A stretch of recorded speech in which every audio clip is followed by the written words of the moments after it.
Listening, Unit 5, page 62b. 1. Many buildings came down, crushing and trapping people. 2. One technique is to reinforce concrete with steel. 3. Buildings made of light materials are less likely to come down in an earthquake. 4.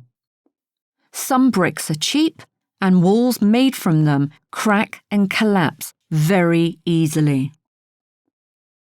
5.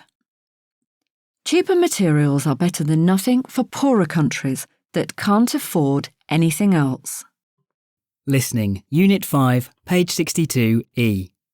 You will hear some students interviewing engineer Robert Weston. For questions 1 to 6, choose the best answer, A, B or C. Now, as you know, we're doing a project on earthquakes and buildings, and we're lucky to have a visit today from Robert Weston, who's an engineer and an expert on this subject. He's here to tell us about the latest information on designing buildings and how we can protect buildings from these disasters. Please welcome Robert. Thanks very much. I'm happy to answer any questions you have for your project. Well, as we all know, earthquakes can cause thousands of deaths. The one in Haiti in January 2010 killed over 200,000 people. But the reason so many people died is not the earthquake itself. It's the fact that many buildings collapsed, crushing and trapping people. What interests me and other engineers is how we can build houses in developing countries that don't collapse during strong earthquakes. That's interesting. Now, has anyone got any questions? Put your hands up. Yes. Can you tell us? Are there any regulations when you construct buildings in richer countries? I mean, to make the buildings safe from earthquakes? Yes, there are. Modern concrete buildings are made stronger with steel, but this is expensive, so many poorer countries don't have the money for it. They just can't afford to pay for this. That's why engineers are looking at cheap solutions to protect buildings. So what sort of things are engineers developing? Well, one technique is to use more suitable building materials. Let's think about a country like Haiti. Roofs on houses are often made of heavy concrete, and this collapses easily if there is an earthquake. But engineers have discovered that metal roofs supported on wood are stronger. What other kind of materials are best then? We need to use materials that are as light as possible, because these are less likely to fall when the ground is shaking. In Pakistan, walls can be made from straw. Straw?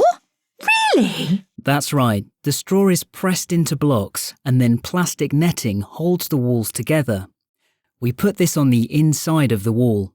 Of course, the outside of the wall is painted and looks completely normal. Is it true that some brick walls aren't strong enough if there is an earthquake?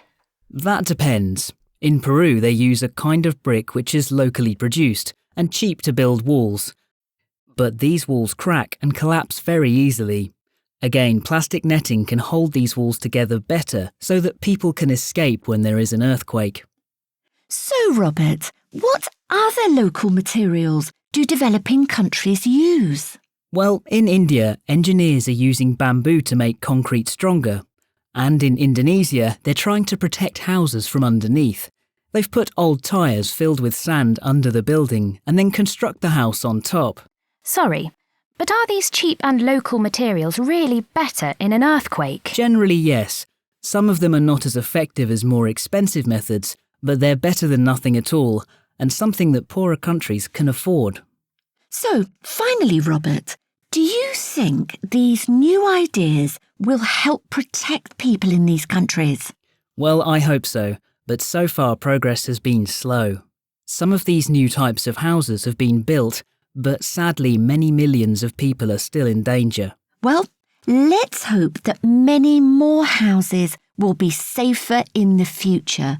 Robert, many thanks for coming to talk to us today. My pleasure.